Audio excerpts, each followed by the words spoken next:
¿Qué es la corriente alterna? La corriente alterna es aquel tipo de corriente eléctrica que se caracteriza porque la magnitud y la dirección presentan una variación de tipo cíclico. En tanto, la manera en la cual este tipo de corriente oscilará es en forma senoidal, es decir, una curva que va subiendo y bajando continuamente. La corriente que fluye por las líneas eléctricas y la electricidad disponible normalmente en las casas procedente de los enchufes de la pared es corriente alterna.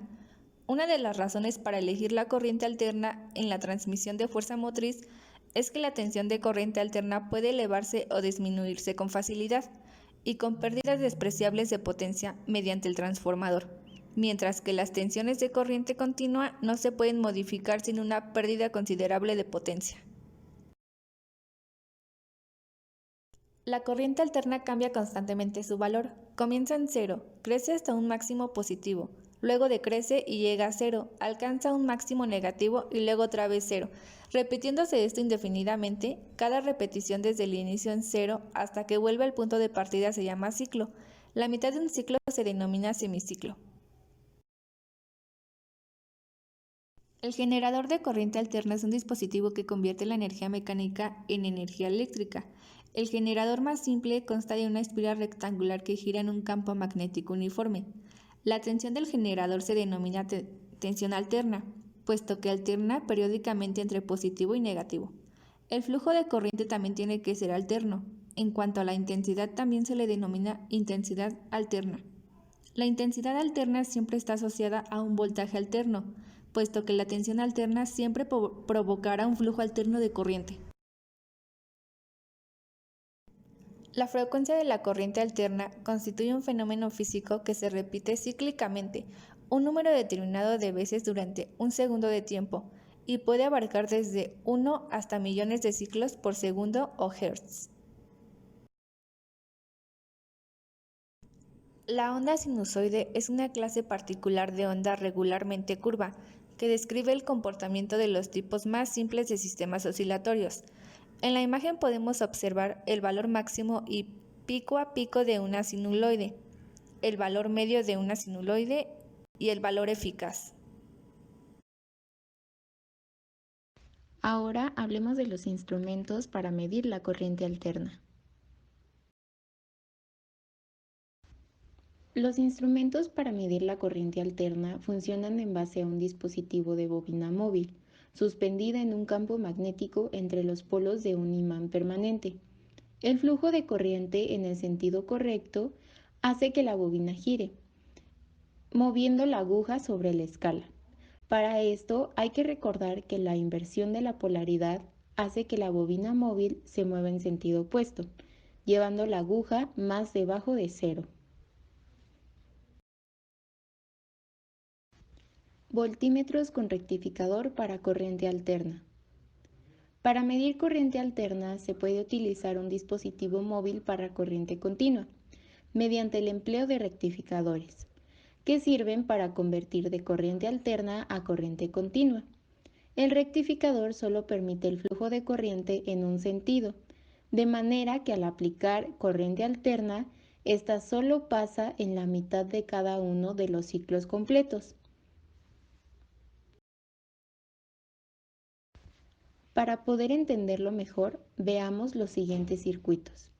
En la primera imagen, el circuito consiste en una resistencia multiplicadora, un rectificador y un instrumento de bobina móvil.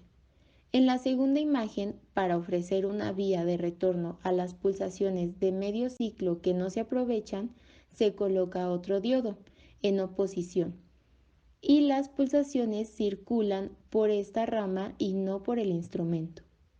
En la tercera y última imagen tenemos un circuito que utiliza 4 rectificadores, por lo tanto se ofrecen 2 caminos para la onda de corriente alterna, duplicando el valor de la corriente que pasa por el instrumento.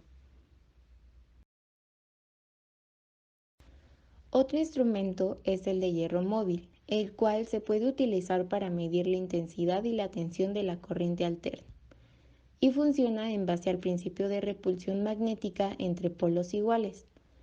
Para empezar, La corriente a medir pasa por una bobina que produce un campo magnético que es directamente proporcional a la intensidad de corriente.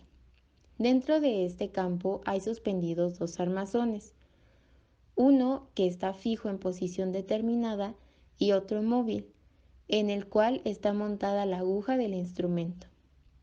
El campo magnético emana a estos armazones de hierro con igual polaridad. Dado que los polos son iguales, se repelen, por lo que el armazón móvil se aleja del fijo desplazando la aguja del instrumento. Este movimiento ejerce una fuerza de rotación sobre el resorte. La distancia que el armazón se desplazará venciendo la fuerza del resorte dependerá de la potencia del campo magnético, la cual depende a la vez de la corriente en la bobina. Es importante mencionar que los instrumentos de hierro móvil pueden utilizarse como voltímetros cuando se tiene una bobina con varias vueltas de alambre delgado, que produce un fuerte campo magnético con un pequeño flujo de corriente, y como amperímetros cuando se tiene una bobina de alambre de mayor calibre pero con menos vueltas, y depende de una corriente mayor para generar un campo fuerte. Ahora hablemos de los instrumentos electrodinámicos. Estos, en lugar de funcionar con un imán permanente, este se reemplaza por bobinas fijas. Este instrumento consta de una bobina móvil en el cual está montada la aguja indicadora, suspendida entre dos bobinas de campo conectadas en serie con ella. Las tres bobinas están conectadas en serie con los terminales del instrumento, de manera que por las tres circula la misma corriente. Cabe mencionar que este instrumento también se puede ocupar para corriente continua. Resistencia de los circuitos de corriente alterna. Muchos circuitos de corriente alterna consisten en resistencia solamente. Para ellos rigen las mismas normas y leyes que para los de corriente continua. Al aplicar estas mismas normas y leyes del circuito, se deberá basar en los factores eficaces de tensión e intensidad de la corriente alterna. ¿Cómo se comporta una resistencia en corriente alterna? En todo circuito de corriente alterna en el que solo existen resistencias, no se producen desfases entre la corriente y el voltaje. Es decir, si utilizas un simulador, mides el voltaje de la fuente y la corriente en la resistencia, se graficarán dos mediciones, en las que podrás ver cómo la corriente y el voltaje alcanzan dos mediciones, las cuales simultáneamente alcanzarán los valores máximos, mínimos y nulos. El ciclo de corriente coincide exactamente con la tensión. Cuando ésta aumenta, la intensidad aumenta también, y cuando la tensión disminuye, la intensidad también disminuye. Y en el momento en el que el voltaje cambia de polaridad, el flujo de corriente invierte su sentido. La potencia consumida en un circuito de corriente alterna constituye el promedio de todos los valores instantáneos de potencia o de efecto de calentamiento para el ciclo completo.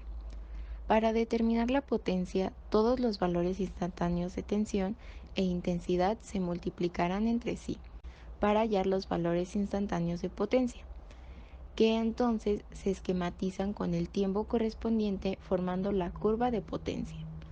El promedio de esta curva de potencia es la potencia real que se utiliza en el circuito. Y como podemos ver, tenemos la fórmula de potencia, donde V es tensión y la I es corriente, y la potencia la obtendremos multiplicando estas dos. Factor de potencia. Cuando IEF y EEF están en fase, el producto de la potencia se denomina watts. Cuando no están en fase, se denomina volt-amperes. La relación entre la potencia en watts y los volt-amperes de un circuito se denomina factor de potencia.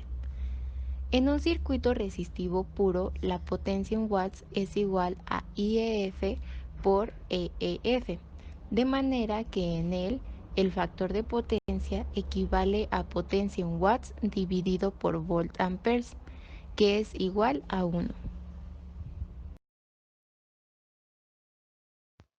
Inductancia de los circuitos de corriente alterna. Podemos decir que la inductancia existe en un circuito porque la corriente siempre produce un campo magnético.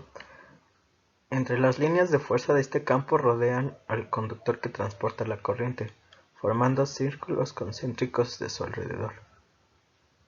La fuerza que existe de este campo magnético depende de la cantidad del flujo de corriente, puesto que un flujo grande produce muchas líneas de fuerza, mientras que un flujo pequeño solo produce unas pocas.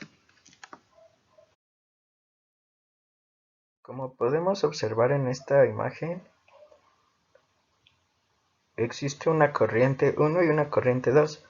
Entre mayor sea la corriente, mayor será el campo magnético. Entre menor sea la corriente, menor será el campo magnético. En esta expansión y contracción del campo magnético, según variando la intensidad de la corriente, es la que provoca una fuerza electromotriz autoinducida, cuyo efecto se conoce como inductancia. La inductancia se conoce con el símbolo que a continuación se les muestra y se indica con la letra L. Los factores que afectan la inductancia puede ser un núcleo de hierro en el centro de una bobina, el cual hace aumentar la inductancia, ya que ofrece a las líneas de campo un camino mejor que el aire. O la inductancia también puede ser afectada por otros factores, como el número de espiras, la distancia entre espiras, el espacio entre espiras, el diámetro de la bobina y la sección del conductor. Funcionamiento de un transformador.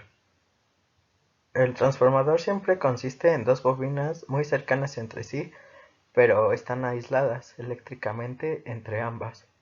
La bobina a la cual se le aplica una corriente alterna se llama primario. Esta genera un campo magnético que atraviesa el arrollamiento de otra bobina, a la cual se llama secundaria, y produce en ella una tensión. Las bobinas no están conectadas una con otra, sin embargo, existe entre ambas un acoplamiento magnético, porque en el transformador se transfiere potencia eléctrica de una bobina a la otra mediante un campo magnético alternativo.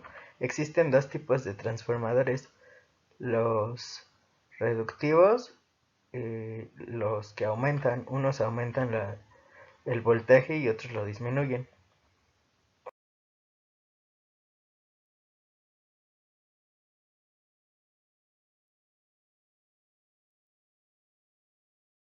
La reactancia capacitiva es la oposición al flujo de corriente que ofrece la capacidad de un circuito. En un circuito como estos, es continuo el flujo de corriente, ya que está cargando y descargando el capacitor, y hay variedad en el valor de polaridad y la reactancia capacitiva es finita. Es decir, a todo esto, reduce la corriente en el circuito. Al poner un condensador eléctrico o capacitor, las placas eléctricas se cargan y la corriente disminuye a cero. Podríamos decir que se comporta como una resistencia del capacitor, sabiendo que un circuito está conectado a una corriente alterna. La frecuencia de la corriente aumenta y la resistencia del capacitor disminuye. Al ser constante su voltaje, pareciera que no hay capacitor. Al haber un aumento en el voltaje, habrá resistencia del capacitor y al contrario, si disminuye el voltaje, el capacitor tratará de mantenerlo.